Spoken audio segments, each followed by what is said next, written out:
Hello everyone, કેમ છો બધા?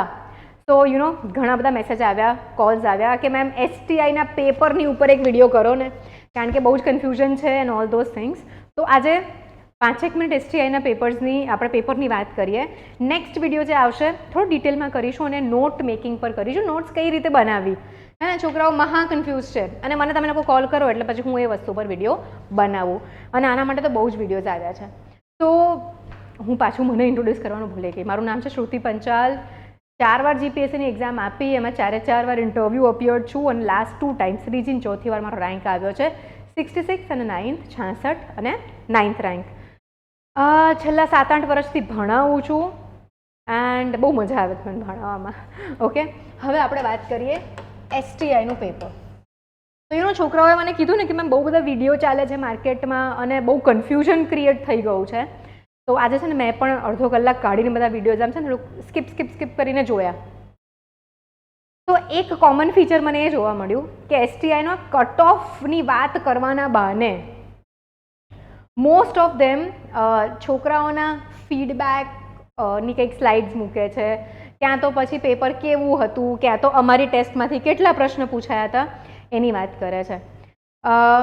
મને આવું બોલવું છે ને બહુ ખરાબ લાગે, પણ આપણી જે ટેસ્ટ સિરીઝ આપણે કરી હતી એસટીઆઈની, એમાંથી 4 ક્વેશ્ચન બેઠા એન્ડ 70 to 80 ક્વેશ્ચન્સ સિમિલર આવ્યા છે. But I don't want to market that. આ તો ખાલી કહું છું તમને કે તમને એમ લાગતું હશે કે બાકી બધાના કોર્સમાંથી આવે છે, તમારા કોર્સમાંથી નથી આવતું, આવે છે. ઇનફેક્ટ સીસીઈની જો આપણે વાત કરીએ, સીસીઈની જે એક્ઝામિનેશન થઈ હતી ગ્રુપ એ, હે ને, બહુ ક્લાસ 3 વાળી એક્ઝામ છે, બટ કોઈ પણ એક્ઝામ નાની નથી. ઘણા બધા લોકોના ઘરના સર્કમસ્ટાન્સીસ એવા હોય છે કે એ લોકોએ કોઈ એક જોબ સિક્યોર કરવી જ પડે.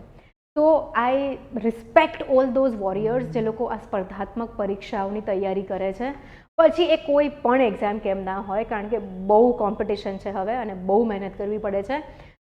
અને સૌથી પહેલાં તો ખબર છે, એક્ઝામ પાસ કરવાનું તો અલગ વસ્તુ છે, એક્ઝામનું ફોર્મ ભરો ને તૈયારી ચાલુ કરો ને એના માટે પણ બહુ જ વધારે હિંમત જોઈએ છે. કારણ કે તમારી આસપાસ એવા બહુ બધા લોકો હશે જે તમને કહેશે કે ભાઈ આવી પરીક્ષા તો અપાય જ નહીં, પેપર ફૂટી જાય, આવી પરીક્ષા તો અપાય જ નહીં, એમાં તો કોમ્પિટિશન લાગે, આમાં તો પૈસા ખવડાવવા પડે, આમાં તો આમ થાય.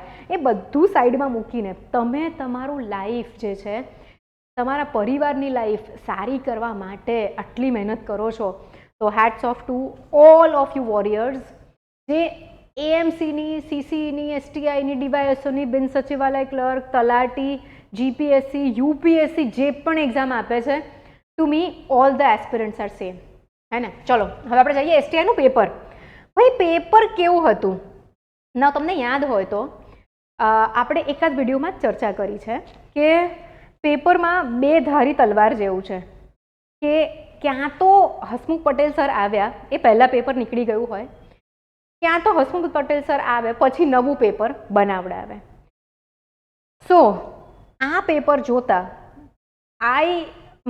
મારા પ્રમાણે હસમુખ પટેલ સર આવ્યા એ પહેલાં નીકળેલું આ પેપર છે.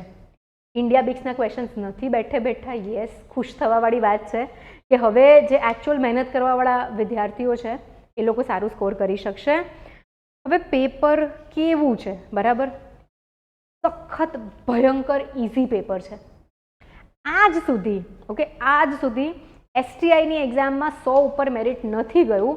આ વખતે મને પોતાને એવું લાગે છે કે 110 ઉપર જશે, કારણ કે અમારે ત્યાં જે બેચ ચાલે છે એમાં છોકરાઓ 140, 130 તો આરામથી બોલી રહ્યા છે, અમુક કેટલા આવશે. હવે કેમ ઇઝી હતું? તૈયારી બહુ ના કરી હોય, કન્સિસ્ટન્ટલી ના કરી હોય તો પણ જો તમે ક્વેશ્ચન્સ જોશો, આ મેં પેપર ખોલ્યું અને આ એક ઈ સિરીઝ છે મારી પાસે, 76 નંબરનો ક્વેશ્ચન. કાઠિયાવાડ નામનું મૂળ શું છે? તો કાઠી લોકોનો સમુદાય, બરાબર. પીછવાઈ નામની ચિત્રકળા કઈ બાબત સાથે જોડાયેલી છે? તો ભાઈ આ વૈષ્ણવ સંપ્રદાય સાથે જોડાયેલી છે. કૃષ્ણ ભગવાનના સરસ પેઇન્ટિંગ્સ થાય. સિદ્ધરાજના પ્રોત્સાહન થકી કઈ કળાનો પ્રારંભ થયો હતો? ઓકે, તો સિદ્ધરાજ જયસિંહ જે છે એમને આપણે પટોળા વણાટ કળા સાથે જોડીએ છીએ. યાત્રાધામ સબરીમાલા વિશે શું સાચું છે? અલા ભાઈ, સબરીમાલા કેસ વિશે પૂછો, બરાબર.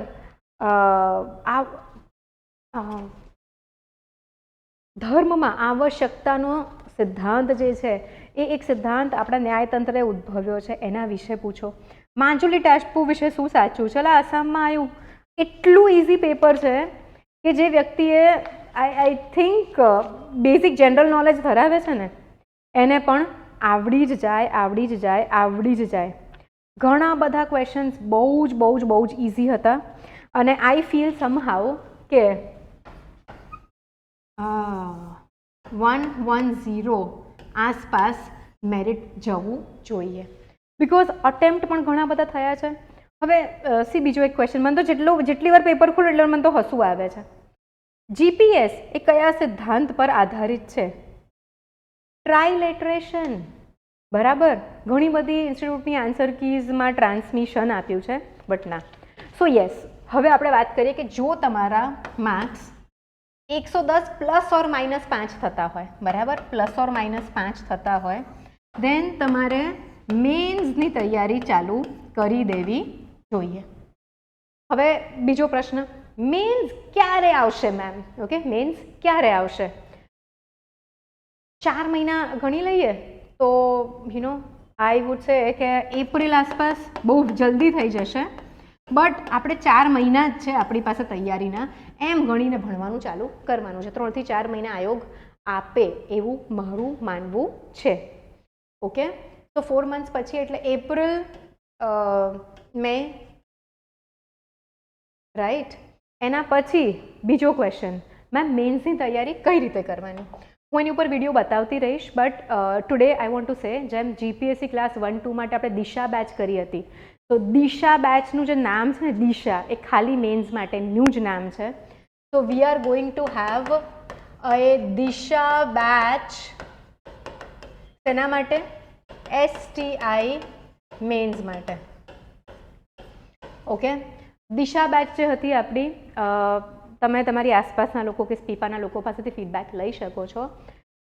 500+ ક્વેશ્ચન્સ હોમવર્કમાં આપ્યા હતા અને 45 પેપર્સ મેં લખાવ્યા હતા, અને એના કારણે છોકરાઓનું પરફોર્મન્સ બહુ જ સારું રહ્યું છે. હવે અમે લોકો વેઇટ કરી રહ્યા છે કે જીપીએસસી મેન્સનું રિઝલ્ટ આપે ને અમારા છોકરાઓ લાઈફમાં આગળ વધે. That is more important. Okay, I usually don't claim કેટલા લોકો પાસ થયા છે કે અમારામાંથી કેટલા ક્વેશ્ચન્સ આવ્યા છે, બિકોઝ આઈ સમહાઉ ફીલ કે ના મજા આવે એવું, હે ને.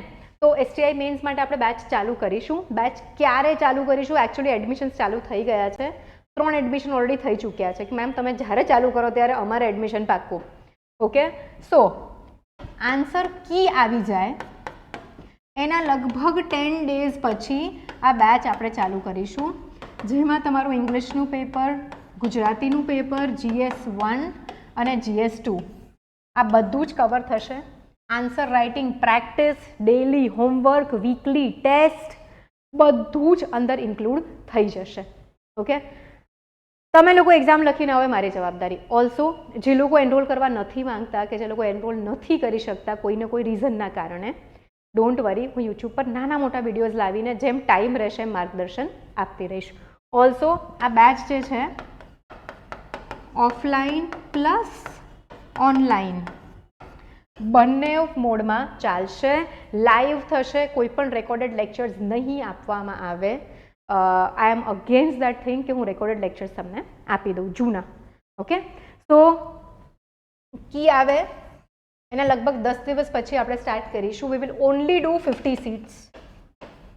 સક્ષમ બેચમાં તમને લોકોને ખ્યાલ હોય તો 30 સીટ્સ રાખી હતી આપણે, ફૂલ થઈ ગઈ, એન્ડ બીજી 20 સીટ્સ મેં લોન્ચ કરી હતી આઈ થિંક 2 દિવસ પહેલાં, and today we have field up 18 seats, એટલે 48 સીટ્સ થઈ ગઈ છે, 2 સીટ્સ બાકી છે. બટ આમાં આપણે સ્ટ્રિક્ટલી 50 સીટ્સ રાખીશું, બીજી સીટ્સ નહીં એડ થાય. તો ધીસ ઇઝ યોર થિંગ. તમે કોલ કરી શકો છો 7011902060 પર વધુ માહિતી માટે. એન્ડ હું આવતી રહીશ. નેક્સ્ટ આપણો ટોપિક છે નોટ્સ બનાવવાનું. એના પછી આપણે થોડા STIના પણ વિડીયોઝ લઈને આવીશું કે મેન્સમાં દરેક પેપર કઈ રીતે ટેકલ કરવું, દરેક સબ્જેક્ટ કઈ રીતે ટેકલ કર્યું, જેથી કરીને જે સ્ટુડન્ટ્સ જોડાઈ ન શકતા હોય એ લોકોને પણ ઘણી મદદ રહે. So guys, thank you very much.